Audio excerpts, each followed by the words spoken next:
Do you remember a couple of months ago I said I met this chap at a CND meeting? I've asked him round tomorrow for tea. Chap? Is he a beatnik? No. Beard and sandals? No.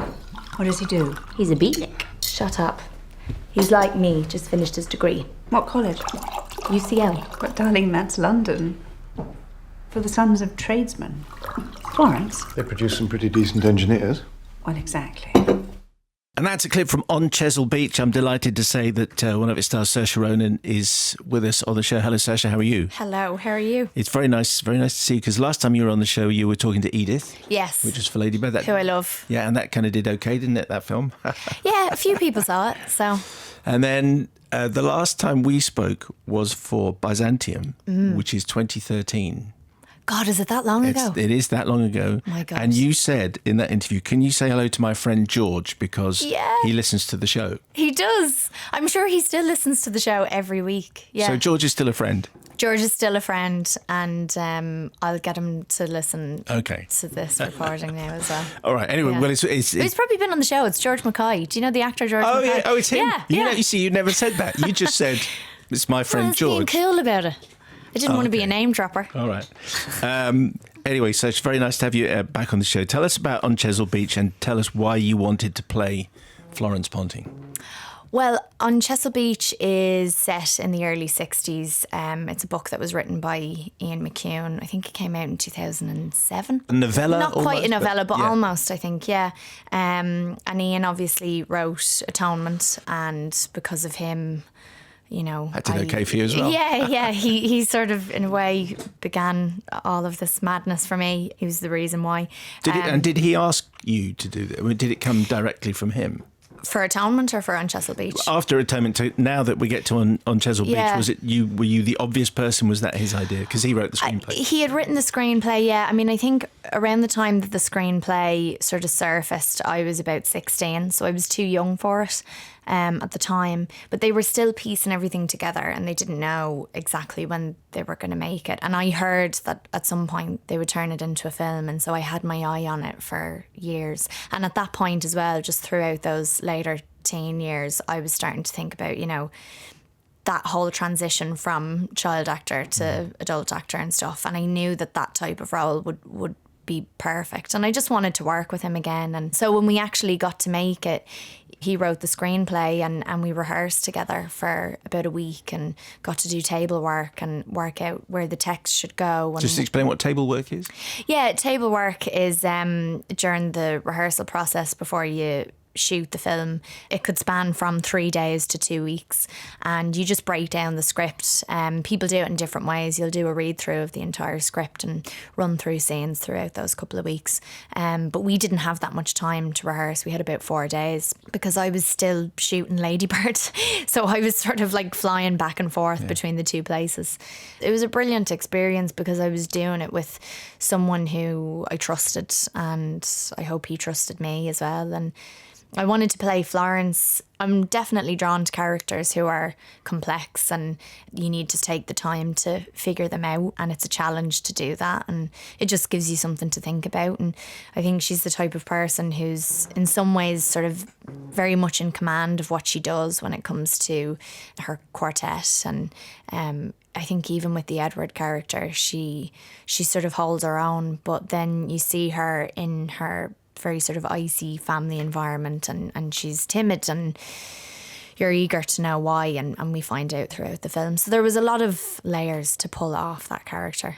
How good a musician are you? How good did you have to be? I'm an excellent violinist. I won't lie. I'm a terrible violinist. I did have to learn a little bit, but I mean, it takes like a year before you can even play a piece of music on the violin. It's so difficult to learn. So I wouldn't say I'm a virtuoso yet. But. So it's 1962. It's you and Edward, played by Billy Howell. There is a famous... I mean, I think we can talk about this because it's so central to telling the story. On your wedding night, things are complicated and embarrassing.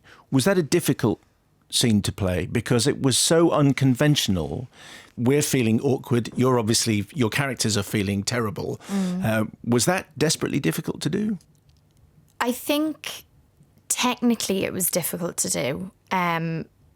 It was an actor's dream to do a scene like that where there's so much unsaid and there's so many secrets that are sort of unveiled in that moment. So there's a lot to play. But technically, we really had to choreograph every moment, especially on the bed. It had to be really specific.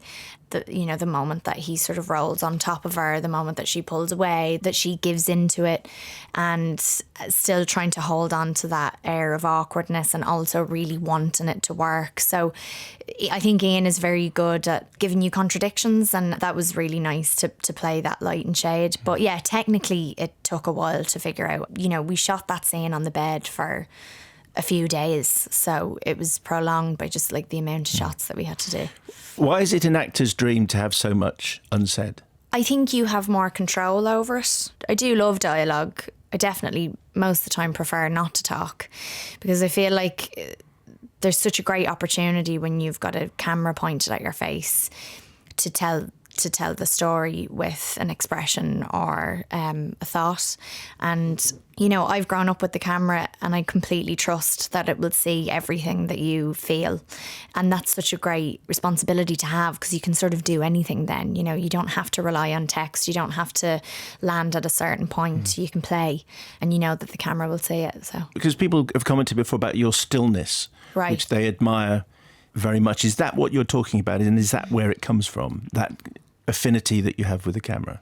I think it is definitely where it comes from. There's like this very strong relationship that you just develop with the lens if you've grown up with it or if it's just something that you take to, as a lot of actors do when they step on a film set for the first time.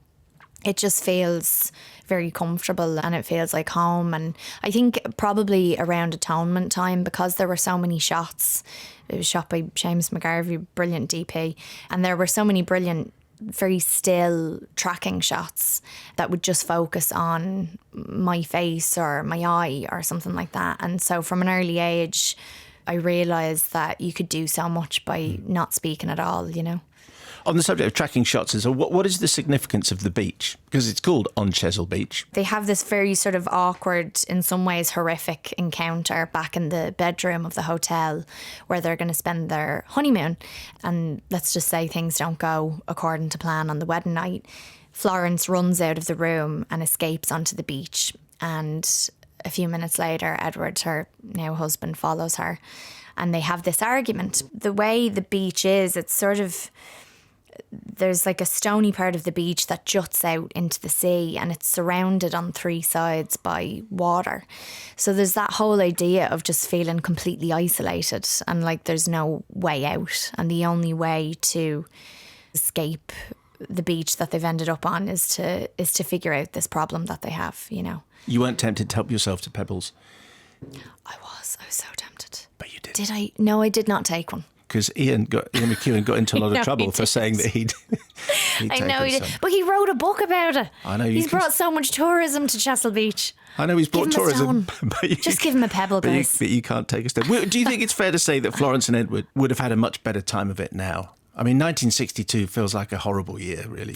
For them it was, Yes. yeah, absolutely. I mean, Ian has made the point as well that there were a lot of very liberal, very sort of outspoken people in 1962 too, but this couple were not two of those people.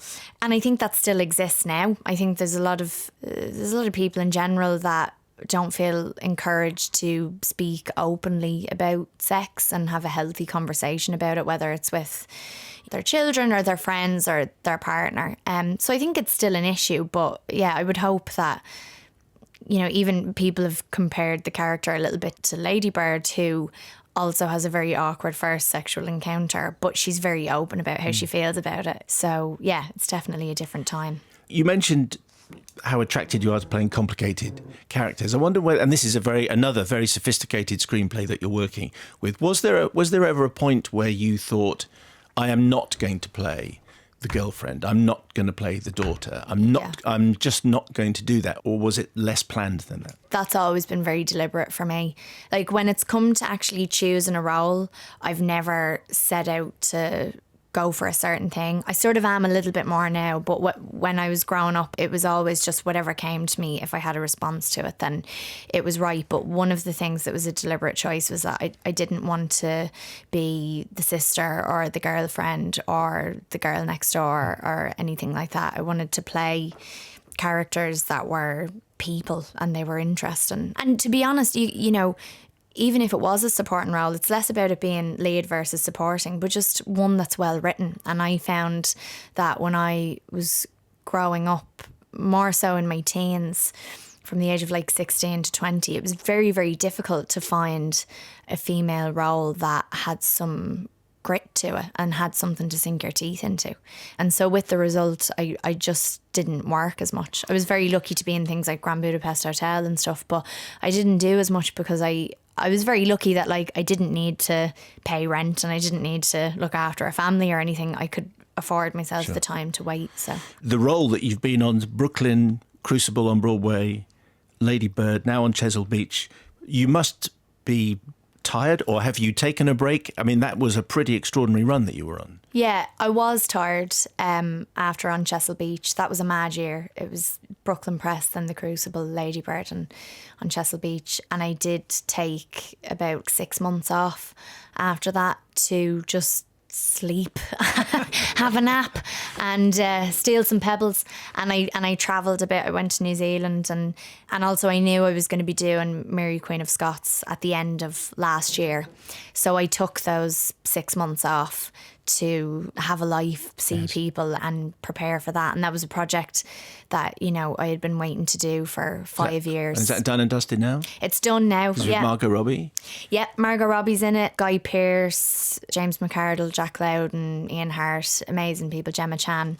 Really brilliant cast, like probably one of the best casts I've ever worked with. Well, we'll look forward to that. Just on the subject of Broadway, because I mentioned the Crucible and that was part of that astonishing run that you had after Brooklyn. When you've worked on a play like that, such an extraordinary play, does that affect the way you play in front of a camera? Or is it just completely different? No, it doesn't. I think if anything, you probably become more in touch with how you move. Like when you're acting on stage, it's so physical. I feel like it's your body and your voice that are your tools. And so after I did the Crucible, I mean, I went into Lady Bird and that ended up being this very sort of physical character and her physics. I mean, I think that's always been important to me, but maybe that's something that I just settled into a little bit more. But I do feel like they're very different. I feel like the performance and what you need to deliver every night versus what you need to deliver for one moment in a scene is quite different. It's very concentrated in a film, which I love, whereas you've got to have so much stamina to do an entire show every single night. Did it make you want to do that again, like the West End or Broadway again? I'd love to do a play in London. Broadway was great. It was a very long run and total baptism of fire, but I'm delighted that I did it because what a great play to do. But yeah, I'd love to do something in London. Saoirse Ronan, always a pleasure. Thank you so much for coming on. Thank you.